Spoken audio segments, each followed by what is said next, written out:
बोलो गणेश जी महाराज की जय।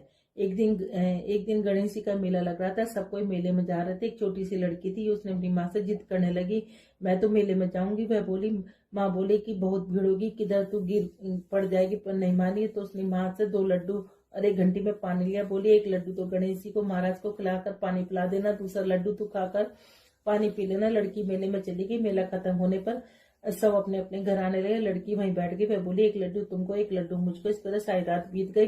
गणेश जी ने सोचा कि लड्डू नहीं खाऊंगा तो लड़की घर नहीं जाएगी। छोटा सा रूप बनाकर आया, लड़की से 1 लड्डू लेकर खाया, पानी पी लिया।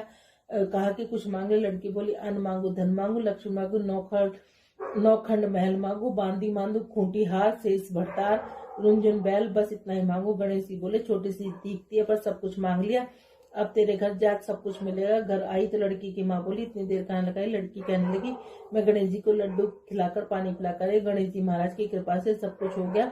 गणेश जी महाराज जैसे उसको दिया वैसे कहते सुनते हमारे और हमारे परिवार को, सुनने वालों को, सबको देना। एक बहुत धनवान साहूकार था जिसके घर धन की आदि की किसी की कमी नहीं थी, परंतु उसके दुख था कि उसके एक पुत्र नहीं था। इसी चिंता में रात दिन रहता। वह पुत्र की कामना के लिए प्रति सोमवार को और सावन के महीने में प्रतिदिन शिवजी भगवान की पूजा, व्रत और पूजा किया करता और सायकाल में शिव मंदिर में जाकर शिवजी के विग्रह के सामने दीपक जलाया करता।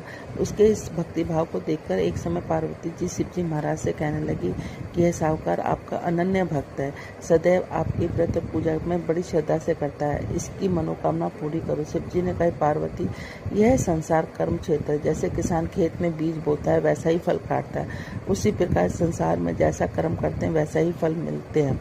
पार्वती ने अत्यंत आग्रह किया, महाराज, जब आपका अनन्य भक्त है तो आपको इसको किसी प्रकार का दुख नहीं होना चाहिए। जो इसको दुख है उसको अवश्य दूर करना चाहिए, क्योंकि आप सदैव अपने भक्तों पर दयालु रहते हैं, इसके दुखों को दूर करते हैं। मनुष्य आपकी सेवा में, यदि आप ऐसा नहीं करेंगे तो मनुष्य आपकी सेवा व्रत क्यों करेंगे। पार्वती के आग्रह को देखकर महाराज बोले, पार्वती, कोई भी पुत्र नहीं है, इस चिंता में यह अति दुखी रहता है। इसके भाग्य में पुत्र न होने से इसकी पुत्र की प्राप्ति का वर देता, परंतु यह पुत्र केवल 16 वर्ष का होगा। इसके पश्चात इसकी मृत्यु प्राप्त होगी, इससे अधिक मैं कुछ नहीं कर सकता। यह बात सुनकर साहूकार सुन रहा था। उसको न प्रसन्नता हुई न दुख हुआ। वह पहले जैसे शिवजी महाराज की पूजा व्रत करने लगा। कुछ समय व्यतीत होने पर साहूकार की पत्नी गर्भवती और 10वें महीने में गर्भ से उसे अति सुंदर पुत्र की प्राप्ति हुई। साहूकार के घर में खुशियां मनाए गए, परंतु साहूकार ने उसकी केवल 16 वर्ष की आयु जानकर अति प्रसन्नता प्रकट नहीं की और न ही किसी को भेद बतलाया। जब वह बालक 15 वर्ष का हो गया तो बालक को माता ने अपने पिता से विवाह आदि के लिए कहा कि साहूकार कहने लगा, यदि मैं इसका विवाह नहीं करूंगा। साहूकार ने कहा कि मैं अभी इसका विवाह नहीं करूंगा, अपने पुत्र को काशी पढ़ने के लिए भेजूंगा। फिर साहूकार ने अपने साले अथवा बालक के मामा को बुलाकर बहुत सा धन देकर बालक को काशी पढ़ने के लिए भेज दिया और कहा कि हर रास्ते पर तुम यज्ञ और ब्राह्मणों को भोजन कराते जाना। दोनों मामा भांजे यज्ञ करने ब्राह्मणों के भोजन कराते जा रहे थे। रास्ते एक नगर में पड़ाव पड़ा। उस नगर के राजा की बारात आई हुई थी, लेकिन वर पक्ष वाले वह भी थे, क्योंकि उनका वर एक आंख से काना था। अब वो एक ऐसे सुंदर युवक की तलाश में थे कि जो वो रात को उससे शादी कर ले और हम कन्या को लेकर अपने घर चले जाएं। जब उन्होंने मामा भांजे को देखा तो कहा कि हमें एक थोड़ी देर के लिए अपने लड़के को हमें उधार दे दो। उसने कहा, कहीं ऐसा भी होता है कि हम तुम्हें बहुत सा धन देंगे। मामा ने कुछ सोचते हुए उसको दे दिया। जब सारा विवाह संपन्न हो गया तो जब फेरे पड़ने लगे, सब विवाह संपन्न हो गया। वो भांजा बहुत सुंदर था, सब देखकर बहुत खुश हो रहे थे कि जो ना उस राजा की लड़की को कन्या वर बहुत अच्छा मिला है। अब जब सारा विवाह संपन्न हो गया तो वो उसकी चुंदरी में लिख के चला गया कि मैं एक साहूकार का बेटा हूँ, मैं काशी पढ़ने के लिए वहाँ विद्या प्राप्त करने के लिए काशी जा रहा हूँ। और राजा का लड़का तो काना है। कन्या अपनी चुंदरी पे अपने वर को कुछ लिखता हुआ देख रही थी। उसने जाकर देखा, जब सुबह विदा का समय आया तो उसने अपनी चुंदरी पर लिखा देखा। उसने कहा कि यह मेरा वर नहीं है, मेरा वर तो काशी पढ़ने के लिए गया हुआ है, राजा का लड़का तो काना है। उसने उसके साथ जाने से मना कर दिया। सारे में हाहाकार मच गया। राजा ने जब सच्चाई का पता चलाया तो उसको पता चल गया कि वो तो वाकई में ही काना है। उसको भगा दिया गया। अब वो, क्योंकि उस लड़की की किस्मत में सौभाग्यवती का योग था, वो वो 16 सोमवार किया करती थी। सावन के सोमवार व्रत पूजा विधि विधान से किया करती थी और व्रत की यही कहानी वो पढ़ा करती थी। अब वो मामा भांजे काशी के लिए चलती है। काशी पे यज्ञ पूरा करने के लिए जब वापसी में यज्ञ पूरा करने के लिए कर रहे थे तो क्या नाम है, एक दिन जब वह 16 वर्ष का पूरा हो गया तो उसके सिर में भयानक दर्द उठा। उसने कहा मामा मैं थोड़ा सा आराम करने जाता हूँ, मेरे सिर में बड़ा भयानक दर्द उठ रहा है। मामा ने कहा ठीक है। अब वो आराम करने के लिए चला गया तो वो थोड़ी देर में मामा उसको या खून आहुति देने के लिए बुलाने आया तो देखा कि भांजा तो मरा पड़ा है। उसने सोचा मैं रोऊंगा चिल्लाऊंगा तो सारा यज्ञ खराब हो जाएगा। उसने अपने दिल पर पत्थर रखकर और सारा यज्ञ और ब्राह्मणों को भोजन कराने के बाद वो विलाप करने लगा। संयोग उसी रास्ते से शिव और पार्वती जा रहे थे। इतना विलाप देखकर पार्वती माता रुक गई। उन्होंने शिव जी भगवान से कहा देखो कौन विलाप कर रहा है। तो वो कहने लगा कि कोई विलाप नहीं कर रहा है, ये विलाप वही कर रहा है जिसको 16 वर्ष की आयु संपूर्ण हो गई। उसने कहा नहीं, बहुत करुणा कुंदन है, मैं तो जाकर देखूंगी। जाकर देखा तो पार्वती माता उससे कहने लगी कि आपको इसको जीवित करना ही पड़ेगा। जब शिव जी भगवान ने ध्यान करा तो देखा कि इसकी शादी तो उस लड़की से हो गई जो अखंड सौभाग्यवती जिसके भाग्य में है। अब उनको उस लड़के को जीवित करना पड़ा। उस लड़की को जीवन दान देने के बाद शिव पार्वती आगे चल दिए। वो लड़का वापस जा रहा था तो वहाँ उसी नगर से गुजरने लगा तो लड़की ने और उसकी सखियों ने पहचान लिया। वो पकड़कर राजा के सामने लेके आए। राजा ने सारी बात बताई, उसे बहुत सा धन दिया और अपनी लड़की को विदा कर दिया। इधर लड़के के माँ बाप दोनों छत पर चढ़कर बैठ गए। वो कहने लगे कि हम नीचे जब भी उतरेंगे जब हमारा बेटा हमें लेने आएगा, नहीं तो हम यहीं से प्राण दे देंगे। इतने मामा नगर में पहुंचने के बाद उसने जाकर कहा कि चलो तुम्हारे बहू और बेटे आए। वो कहने लगा क्यों? वो करता है मेरे भाग्य में तो 16 साल का बेटा था।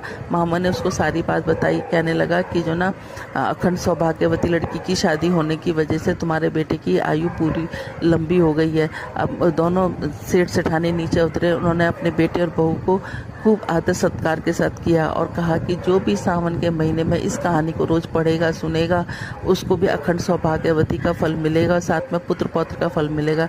जैसे पार्वती माता शिव जी भगवान तुमने उसको दिया वैसे कहते सुनते हमें और हमारे परिवार को सुनने और कहने वालों को सबको देना। बोलो भोलेनाथ की। बुधवार महाराज की जय, बुद्ध देवता की जय। बुधवार के दिन एक साहूकार का लड़का अपनी बहू लेने जा रहा था। माँ ने बहुत मना किया लेकिन मैं नहीं माना। ससुराल में पहुंचा, मैं तो आज ही लेकर जाऊंगा। उसकी सास बोली मैं तो बुधवार को नहीं भेजूंगी।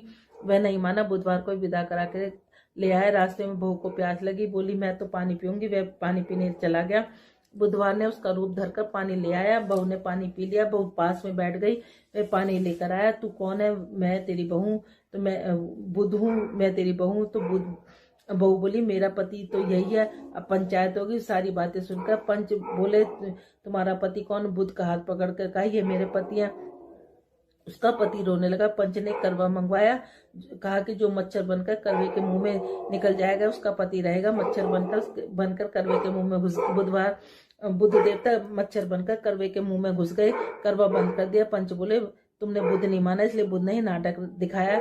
उन्हें सारे नगर में ढिंडोरा पिटवा दिया। बुधवार को बहन के घर के भाई सासरे के घर जवाई न जावे। जैसे बुध ने उसे नाटक दिखाया वैसे किसी को न दिखाया।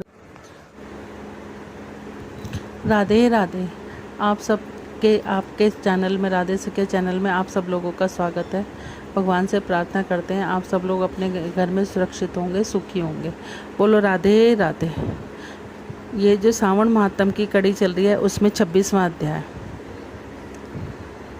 गजाननं भूतगणातिसेवितं कपितजम्बूफलचारुभक्षणं उमाततं शोकविनाशकारकं नमामि विघ्नेश्वरं पादपङ्कजं।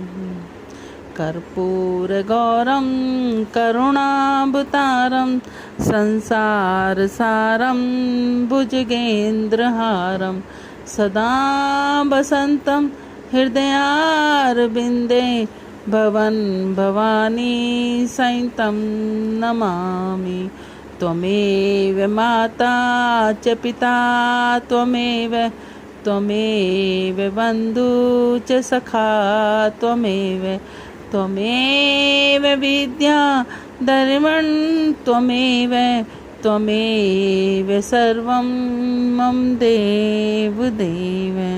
ॐ नमः शिवाय। ॐ नमः शिवाय ओम नमः शिवाय ओम नमः शिवाय। 26वां अध्याय। भगवान शंकर सतन कुमार से बोले, अब तुम सावन मास की अमावस्या को क्या करना चाहिए उसके बारे में सुनो। मैंने तुम्हें बहुत पहले ही महाबली पराक्रमी संसार विध्वंसक देवताओं को हराने वाले दुष्ट दैत्यों के साथ अपने वृषभ पर सवार होकर संग्राम किया, परंतु उस महाबली और पराक्रमी वृषभ ने मेरा साथ युद्ध में कभी नहीं छोड़ा। अंधकासुर दैत्य ने एक बार वृषभ के शरीर का तीव्र आघात किया, जिससे उसके शरीर से खून बहने लगा। केवल उसके प्राणों की रक्षा हो पाई। इस अवस्था में जब मैं दैत्यों को मारने चला तो भी उसने मेरा साथ नहीं छोड़ा। मैंने उस समय नंदीश्वर के पराक्रम को देखा है। उसके अंदर दैत्यों का अपने सींगों के प्रहार का वध कर डाला। मैं नंदी के इस कार्य से बहुत प्रसन्न हुआ और मैंने उससे वर मांगने को कहा। तुम जो वर मांगोगे उसे मैं अवश्य पूरा करूंगा। नंदीश्वर बोले, मुझे कुछ नहीं चाहिए, आप मुझ पर प्रसन्न हो, इससे बढ़कर मेरे लिए और क्या वरदान हो सकता है। फिर भी संसार की भलाई के लिए आपसे प्रार्थना करता हूँ। आज सावन मास की अमावस्या है। आज के दिन गौ के सहित मृतिका बैलों की पूजा हो और कामधेनु से दृश्य मेरा जन्म हो। मनुष्य भक्ति द्वारा प्रत्यक्ष गौ तथा बैलों की पूजा करे। गेरू से तथा धातुओं से उनके शरीर को सजाएं। सींगों को सोने चांदी से मढ़ें। दोनों सींगों को रेशमी गुच्छे बांधकर चित्र विभिन्न नाना रंगों से मिश्रित कपड़े को पीठ पर ढककर गले से सुमधुर आवाज़ निकलने वाली घंटियां बांधें। दिन में गांव से बाहर ले जाकर शाम को घर वापस ले आएं। खली बिलौने उन्हें खाने को दे। जो ऐसा करे उसके वहाँ गोधन की वृद्धि हो।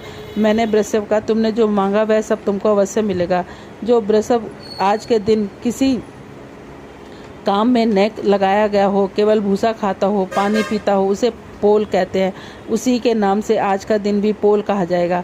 आज का दिन जगत में पोला के नाम से प्रसिद्ध है। मनुष्य आज के दिन सब इच्छाओं को पूर्ण करने के वाले बैलों का उत्सव मनाना चाहिए। हे सतन कुमार, अब मैं तुम्हें कुशो उत्पत्ति कुश ग्रहण विधि बतलाता हूँ। सावन मास के अमावस्या के दिन स्नान करके पवित्र होकर कुश को उत्पादन करना चाहिए। कुशा को बार बार प्रयोग करने पर वह शुद्ध रहता है। कुशा कास, भव, दुर्वा, खस, कुंदल, गेहूँ, चावल, मुंज और घास, यह कुशा के 10 भेद बतलाए हैं। ब्रह्मा द्वारा 9 से उत्पन्न दर्भ मेरे सब पापों को नष्ट करे, स्वास्थ्य कारक हो। यह मंत्र कहकर पूर्व उत्तर के बीच ईशान कोण के में मुख करे। हूँ फट स्वा द्वारा एक ही बार कुश उखाड़ना चाहिए। जिन कुशाओं के अग्रभाग सूखे न हो, ऐसे हरे रंग के कुशा देव कार्य जप आदि कर्म में जड़ रहित कुशा पितृ कार्य में रखना चाहिए। पितृ कार्य और देव कार्य के लिए 7 पत्र में के कुशा उत्तम बताए गए हैं। मध्य में पत्र न हो, ऐसे अग्रभाग सहित आदेश पत्र कुशा पवित्रा में रखने योग्य है। ब्राह्मण के लिए 4 कुशा का पवित्रा, क्षत्रिय के लिए 3 कुशा का पवित्रा, वैश्य के लिए 2 कुशा का पवित्रा, शूद्र के लिए 1 कुशा का पवित्रा देनी चाहिए। वर्णों के लिए 2 पवित्रा होते हैं। 50 का ब्राह्मण और 25 का विष्टर होता है। पवित्रा को आचमन करते समय हाथ में से न निकाले। विकट अग्नि कारण तथा पद्म समाप्ति में पवित्रा को त्याग देना चाहिए। धर्म तुल्य पुण्यदाता अन्य कोई पवित्रा पाशनाशक नहीं है। जितने देव और पितृ कार्य वह सब धर्माहीन है। अमावस्या के दिन ऐसे द्रव्यों को स्वीकार करना चाहिए। ये द्रव्य कभी वापस नहीं होते। बोलो सावन महात्म की जय। ओम नमः शिवाय, ओम नमः शिवाय, ओम नमः शिवाय, ओम नमः शिवाय, ओम नमः शिवाय, ओम नमः शिवाय, ओम नमः शिवाय, ओम नमः शिवाय। हरि ओम में ओम समाया है, मेरा भोला नगर में आया है। हरि ओम में ओम समाया है, मेरा भोला नगर में आया है। भोले के माथे में गंगा विराज, गंगा में ओम समाया है, मेरा भोला नगर में आया है। हरि ओम में ओम समाया है, मेरा भोला नगर में आया है।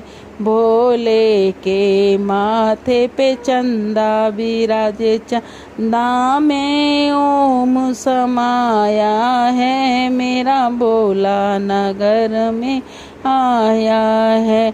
हरि ओम में ओम समाया है, मेरा भोला नगर में आया है। भोले के गले में सर्प विराजे, सर्पों में ओम समाया है, मेरा भोला नगर में आया है। हरि ओम में ओम समाया है, मेरा भोला नगर में आया है। भोले के हाथों में डमरू विराजे, डमरू में ओम समाया है, मेरा भोला नगर में आया है। भोले के कमर में दुशाला वीरा, दुशाला में ओम समाया है, मेरा भोला नगर में आया है।